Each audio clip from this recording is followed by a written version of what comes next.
Well, do you pull up recipes on your phone while you're cooking? How about checking your email while you're brushing your teeth? Well, both of those things could be damaging your phone. We're going to tell you how and what to do to fix it. Michelle?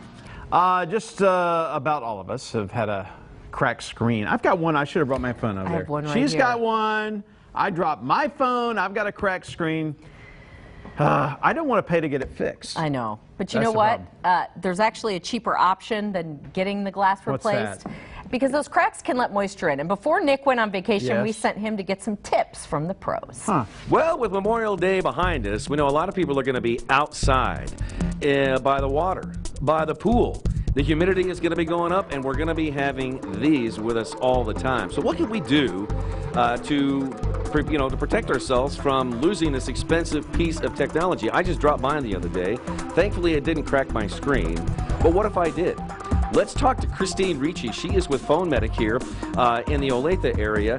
And we were chatting a little bit earlier on, and people, have phones with very, very tiny cracks in them. And people probably don't think twice about it. They think, the phone's okay, but what they don't realize is that moisture is getting in there all the time. Tell us about some of the examples that people may not think of. You bet. So we frequently see moisture damage coming in from individuals taking their device into the bathroom with them while they're showering, or teenagers bringing it into the shower with them. Women will often be cooking, and when they're cooking, there's steam coming off from the stove, and their phone's right by the stove.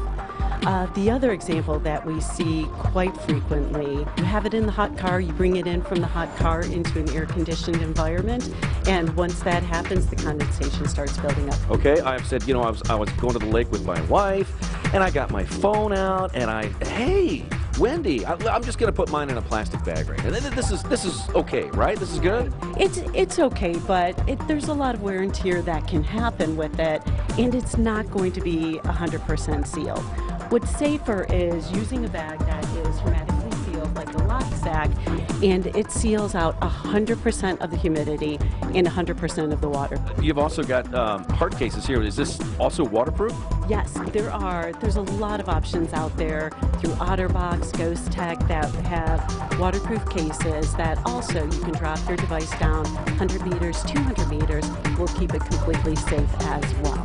If you suspect there is any type of liquid damage, the thing you should do immediately is power down your device. You do not want your device on.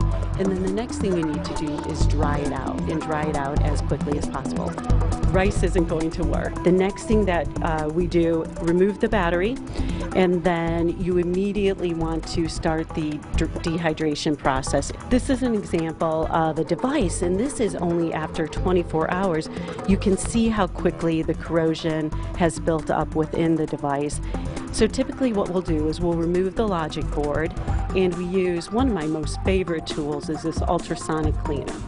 And we actually place it in a liquid.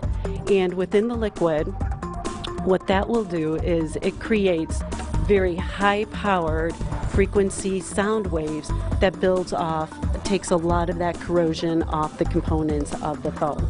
So once you go through this process and you remove it, you can see the significant difference in a clean board. If somebody drops their phone in the pool and they bring it to you, is it likely you'll be able to salvage it? Yeah, we typically salvage 80 to 90% of all devices. And back in the day, you usually had to throw that device away, or you salvage maybe 20%. But the faster that we get it, the higher that percentage is. All right. Hey, thanks a lot, Christine. Appreciate your help. Thank you. I appreciate it as well. All right. Have a great summer. Take care of those phones. All right, so it's about $20 to inspect the phone, and then like $100 to dry it out. But that's pretty cheap. Yeah. But over buying a new phone, which is $600 or $700 bucks. So here's my question. Why in the world are people taking their phones into a shower? I don't know. Oh yeah, they listen to music, kids. Why don't you get a remote speaker or something? It's a good idea. Don't take your phone in the shower. Okay. Ever. Michelle.